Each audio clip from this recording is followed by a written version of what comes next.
Hello my friend, welcome to the session of wellness wonder and learning. आज हम बात करेंगे शरीर और मन के बारे में। सनातन धर्म के सिद्धांत के अनुसार शरीर को एक मंदिर माना गया है जिसमें आत्मा वास करती है, और इसी कारण से हमें अपने शरीर और अपने मन दोनों की देखभाल करने की आवश्यकता है। सनातन धर्म में शरीर और मन और आत्मा के बीच गहरा संबंध स्थापित किया गया है। शरीर को आत्मा का मंदिर माना गया है जिसमें आत्मा निवास करती है। इसलिए शरीर और मन की देखभाल न केवल शारीरिक स्वास्थ्य के लिए बल्कि आध्यात्मिक उन्नति के लिए भी आवश्यक है। वेदों में जीवन के विभिन्न पहलुओं को विस्तृत रूप से वर्णित किया गया है, जिसमें चिकित्सा, योग, ध्यान की विधियां शामिल है। उपनिषदों में आत्मा, ब्रह्म और मोक्ष के गहन रहस्यों को समझाया गया है, जो ध्यान और आत्मचिंतन के माध्यम से आत्म साक्षात्कार की प्रक्रिया को प्रोत्साहित करती है। सनातन धर्म के अनुसार मन और शरीर एक दूसरे से जुड़े हुए हैं।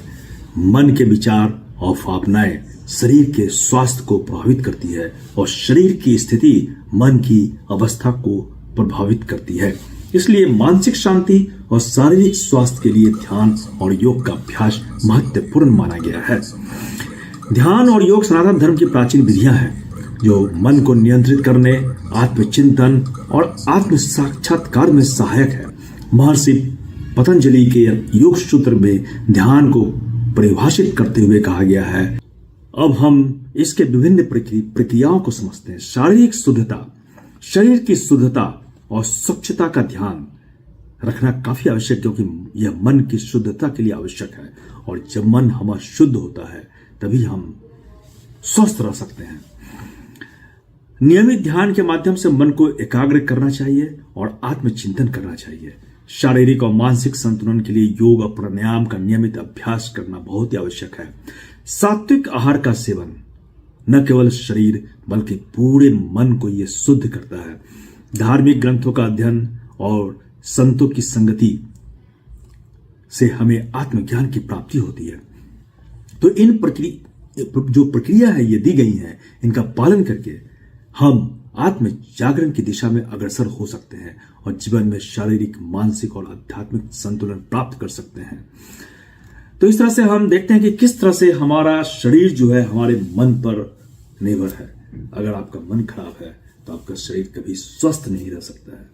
इसीलिए वेदों और उपनिषदों में शरीर और मन दोनों के बारे में बतलाया गया है। शरीर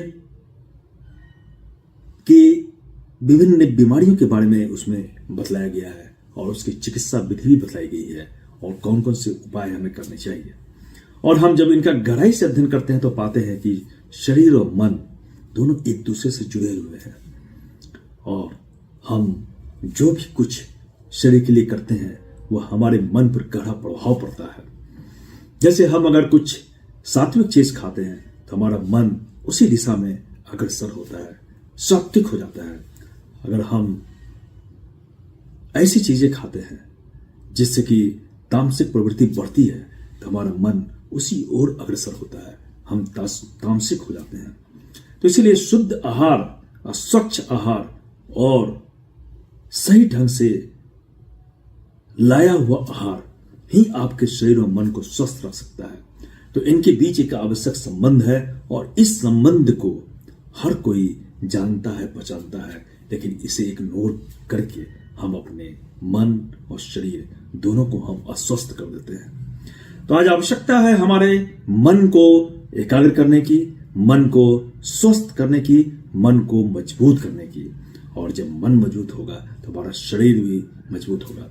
और फिर इसी संबंध में फिर उसका उल्टा भी हमें करने की आवश्यकता है कि अपने शरीर को स्वस्थ रखें, सात्विक आहार खाएं, पौष्टिक आहार खाएं, न्यूट्रिएंट्स खाएं।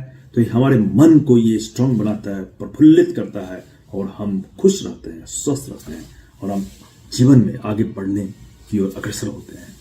तो बहुत ही आवश्यक है हमें इन दोनों पर ध्यान देना और दोनों के बीच एक तारतम्य बनाकर रखना, तभी हम जीवन के आनंद को ले पाएंगे। धन्यवाद।